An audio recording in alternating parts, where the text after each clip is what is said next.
Hey guys, it's your favorite Dinobot here, and well, if you guys are seeing this, then that means we are in the new year now.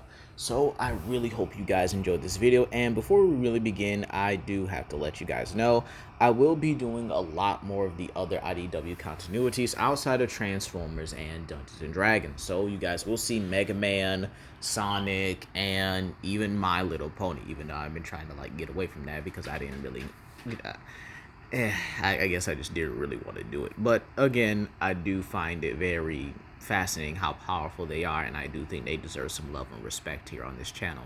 I will also be doing a lot more Warhammer 40k, Digimon, Bakugan, Pokemon, and stuff like that here. But without further ado, let us begin with the video that I promised you guys for the new year.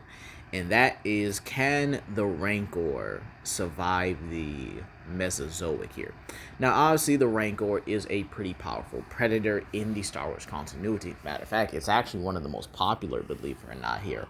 And I actually would have to say it's just right behind the Zillo Beast in terms of popularity. But we are going to be putting this in the Mesozoic, specifically Africa in general here. So basically, we are going to use Carcharodontosaurus, Spinosaurus, Sarcosuchus, and a plethora of other carnivores here. So consider it just like a composite African Cretaceous region. And if this video is a lot shorter than I expected, then I will go into more of the I guess you could say the Pleistocene era and stuff like that there. Now, let's actually talk about the Rancor. Now, if I really had to give it a guess here, or sorry, not a guess here. If I had to give it its basically, its feats and respect here, then yeah, I think I can get the Rancor to building level. But again, there are bigger ones that get to like city blocks, so it's absolutely crazy here. Now, Rancors will have no problem in the environment. They're actually one of the most adaptable species in the Star Wars verse. And well, pretty adaptable. And plus, their heights are incredible here. The biggest Rancors are around 19 meters tall, which actually puts them around 62 feet. I know, crazy, right? That's a whole kaiju right there. So believe it or not, we won't be using that. We are actually going to use their smaller estimates, which is around 5 meters or at least 16 feet tall, which again is pretty great because again, the Spinosaurus and Carcharodontosaurus will not have a hard time against this one. If we actually gave them the 62 feet tall, they would kind of just run through the entire verse here. Next off, we have to talk about their diet in that they are specifically carnivorous here. I do think some of them might have some form of omnivory, especially the like jungle Rancors and stuff like that there. But again, considering this is the Cretaceous, there are still, plant matter and stuff like that. So it's very possible that over time, they could adapt to eating plant matter here. Now, in terms of their reproductive cycle, they actually are able to produce 2 children at a time, but they don't nurse at all here. Matter of fact, they lay eggs and let the babies kind of just crawl on them. However, during times of starvation, it is not uncommon for a mother to eat one of her children. So yeah, I know, kind of crazy, ain't it? But again, they can also be domesticated, which will actually be important for the future. So without further ado, let us begin with part 1, that being food and prey. So what are the first few prey items they can eat? Now, again, some of the creatures here, depending on where these Rancors are, and obviously like every video, we throw 10 creatures, 5 males, 5 females, and just let them go ham, or just let them go wherever they want, right? So some of the smaller creatures, and believe it or not, some of the more protein rich creatures, I should say here, are going to be the fish here. Now, things like Onchopriestis, Masonia, or Masoni are all, well, decently sized fish, enough for a Rancor to grab it and just start, eating it here. And in all honesty, yes, this could put them in competition with Spinosaurus a lot earlier, considering the sheer fact that this is one of their main food sources here. But they could also prey upon the likes of Leptocleidos, which likely inhabited the rivers alongside Spinosaurus and Sigmilosaurus, along with Rampasuchus, Sarcosuchus, and I think you guys, well, not Rampasuchus, Stomatosuchus, excuse me. So with that being said here, Cryptocleidos is definitely not the easiest prey item for a Rancor to hunt here. I mean, it likely lives in a much more deeper water so that it can escape the likes of Spinosaurus and stuff like that there. But again, if they do come too close to the shoreline or come close and try to hunt fish here, I could definitely see a Rancor definitely being able to grab a Cryptocleidos and just honestly eat it here. Keep in mind that they are strong enough to overpower a large majority of the creatures in late Cretaceous, Africa here, meaning they actually do have a significant advantage over not only predators but prey as well here. And it's very possible they will eat some carnivores along the way. Now, one of the few prey items I don't see them really being able to get very often is definitely our Anosaurus. Now, our Anosaurus is definitely a iguanodont, I believe it was here, and well, yeah, that's not going to be an easy prey item. These guys were fast. Plus, with their senses being on high from being hunted by the likes of Carcharodontosaurus, Bahariosaurus, Deltadromeus, and likely Rugops as well here. Yeah, these guys were definitely like on full high alert here. And even Suchomimus if they inhabited the region as well here. So, with that being said here, our Tyrannosaurus is definitely a rare prey item to come across. I can definitely see the Rancor here definitely deploying ambush tactics here in order to get our Tyrannosaurus. But let's move on to creatures they can actually get here, such as the sauropods. So this would actually include the likes of Dicraniosaurus and Egyptosaurus, Lussotitan, and Paralotitan. And I do believe there was one more. It was like another mass one. I think it was like Biviparosaurus, if that it was right. Please let me know in the comment section down below. Now, each of these sauropods that I have named here are all prey items suitable for the Rancor. As a matter of fact, I can see the Rancor likely specializing in hunting down and taking down these sauropods here. Considering the sheer fact that some of them are smaller, they will provide a nourishing meal for their youngsters. And well, the bigger ones like Paralotitan and Biviparosaurus and Rabachisaurus as well. I can't believe I forgot that one. But yeah, these guys are gonna be some good long meals here. I could probably see a sauropod lasting them for like weeks. But if they get like a Paralotitan or a Biviparosaurus, yeah, they're gonna be good for months. Because I mean, Rancors seemingly eat, I can say, just about anything on their prey. And if it's small enough, obviously they'll just swallow a whole and just call it a day, right? But again, I do think Rancors will likely be specializing in sauropods, which is actually pretty interesting because sauropods did inhabit a large majority of the region here. However, that does not mean the sauropods are completely defenseless. Some of them have whip-like tails capable of damaging the likes of Carcharodontosaurus and Spinosaurus here. I think the ones that are really going to give them a challenge are definitely Biviparosaurus, Lussotitan, and Paralotitan. Oh my gosh, I can't believe I forgot about that. But yeah, these guys are going to be the one that give them their challenges here. I could actually see Rancors actually trying these herbivores at first and sometimes succeeding if they're able to catch them by surprise. But again, failing if the herbivore is able to get themselves in a suitable position where they can defend themselves here. Now again, the Rancor is tough. But again, keep in mind we're using the smaller ones, the 16 feet ones as well here. And so, with that being said here, I think they actually do pretty well in this age here. I mean, they have an abundance of food source. Some of them would definitely eat the plant matter that's around them. Some of them would definitely go for some of the fishes. And maybe even some of them specialize in ambushing hadrosaurs, some of the smaller predators as well here. And then there are those that can go for sauropods. So, believe it or not, for their prey score, I'm going to have to give them a solid 10 out of 10. They'll eat whatever they want, whenever they want, and if they feel like it. There's no other way about it. So with that being said here, let's actually talk about the competition. And I'm actually going to say it's semi-competition as well here.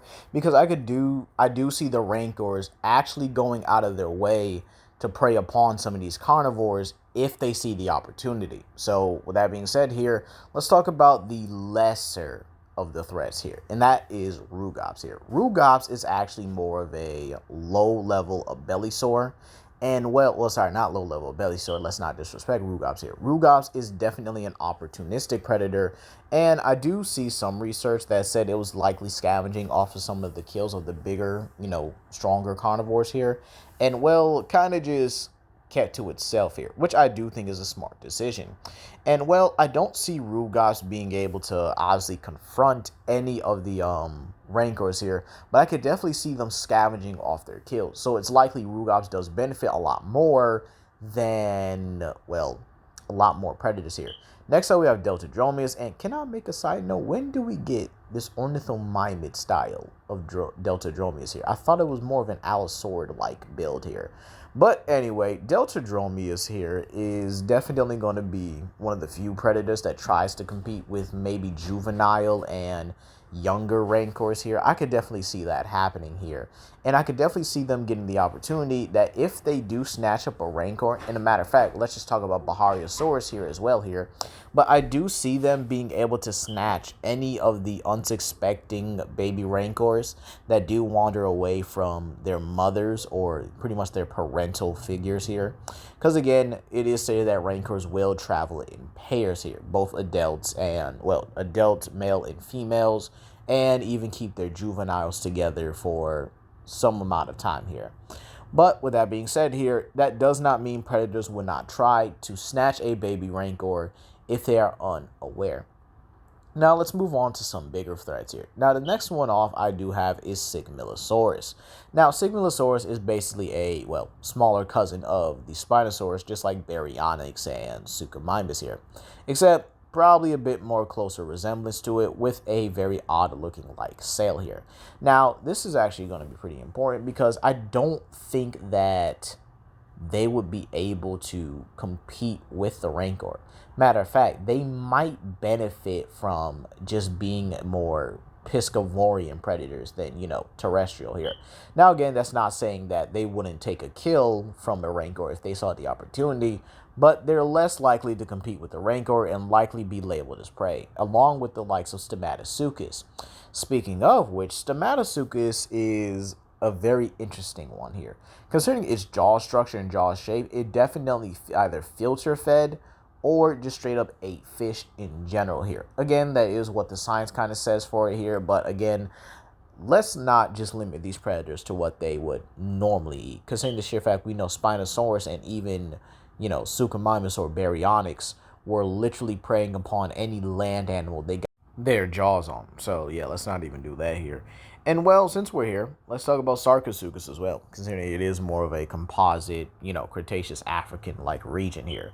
And so, with that being said, if Sarcosuchus is also in the waters here, I definitely see them being able to take a juvenile Rancor by surprise here.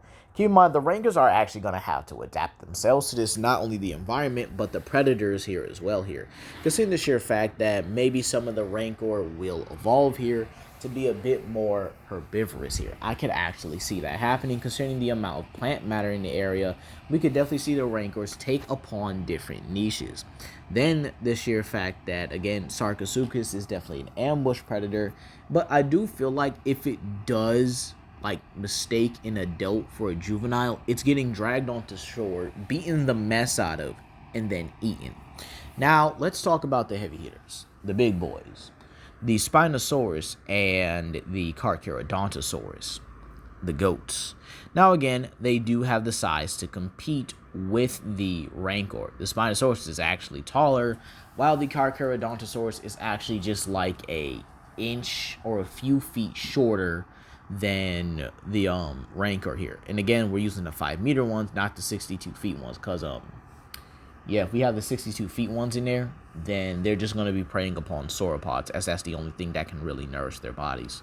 And so, with that being said here, how do they fare against the Rancor? See, depending on the Carcharodontosaurus' habits, because again, we do have, some theories that they may have been pack hunters and stuff like that.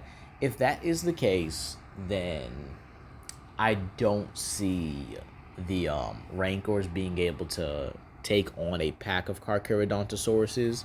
But again, a lone Carcharodontosaurus versus a lone Rancor, I will give it to the Rancor more often than not. However, that does not mean the Carcharodontosaurus ain't getting no W's here. Now, for Spinosaurus. Well, this is actually a bit more interesting than you think here. You see, the Spinosaurus would likely not be in a direct competition with the Rancor unless the Rancor is directly targeting its food sources here. Spinosaurus may also be on the menu as well as Carcharodontosaurus, because again, Rancors really don't discriminate about what they eat. That's also a big risk for them. And see, if a Spinosaurus does get into a fight with a Rancor, it's not going to do so well here. Especially considering that sail is somewhat of a weak point, if you will. It's connected to their spine, or as a matter of fact, is part of their spine in general. And well, if a Rancor just, grabs and manhandles a Spinosaurus by its spine, it's going to break it. Break a lot of bones and a lot of nerves and cause a massive amount of damage. And I know what you're saying. Well, what about the Carcharodontosaurus's bladed teeth and stuff like that there? Yeah, that can definitely do some damage. Okay, that could definitely leave a Rancor with some serious wounds here. But at the end of the day, the Rancor is just stronger. It's tougher, it's more durable here. And I do think the Carcharodontosaurus's teeth is definitely going to be the deciding factor if it came down to a long, drawn-out fight here and the Rancor was, inexperienced here. The Carcharodontosaurus might be limping, but again, it's not going to be bleeding out to death here. And in all honesty, I could likely see Carcharodontosaurus succeeding in hunting down our Ankylosaurus and maybe some of the more smaller and faster sauropods like Rabachisaurus and Dicraniosaurus as well here. So believe it or not, there are ways each side can keep themselves out of competition. You can have Rancors targeting the more larger sauropods like Lussotitan and Paralotitan. Meanwhile, Carcharodontosaurus would definitely be able to target the smaller sauropods and the Ankylosaurus, along with the likes of Bahariosaurus as well here, obviously, right? And Deltadromeus. And then you have the sheer fact that Spinosaurus could just stick to its more piscivorian diet, with likely the implications of him eating Leptoclitus as well here. Believe it or not, the predators of Africa or late Cretaceous Africa all have a decent chance in a decent way to kind of stay out of the way of the Rancor here more often than not. And do I think the Rancor actually survives here? Yeah. And I think it would thrive here as well. But what about the KT extinction? Do I think the Rancor can survive it? I would actually say, yeah, it could here. You see, I do think the Rancor can actually survive the whole, KT extinction here if it's able to, find caves and caverns and stuff like that, use that to its advantage, and go into likely a hibernative state. Now again, that is a bit of a speculation here, but they can likely go for weeks without food, considering the sheer fact that they are able to survive on Tatooine and in the wild here, where food and other prey items are pretty scarce here, and sometimes they can end up on the food item. But if they can easily make it through the likes of the Pleistocene, Miocene, and Eocene type of ages, And well, if they do that, then they're obviously going to be mammoth hunters. But the funny part is, this might change the evolution here. We might have stronger, faster, and tougher animals. We might see how animals develop biological adaptations to counter the Rancors. Maybe some of them secrete a smell that just makes it displeasing to the Rancor and it just backs off. Maybe some of them are stronger than what they originally were in the timeline, well, in our timeline, right? And then we just have the sheer fact that Rancors would probably force humans to evolve a lot quicker as well here. And here's the funny part. They can be tamed. Imagine the all specs of warfare with a Rancor that likely could be bulletproof. And I'm just saying, yeah, I think it's bulletproof considering it can take blaster shots pretty well here. And so just imagine all the aspects of warfare and culture surrounded by Rancors here, and people keeping them as pets. Because, they apparently make good pets in Star Wars. So, yeah, let me get a Rancor in my backyard real quick here. But, hey, that's going to be all for today, you guys. And you guys have a happy new year. Peace.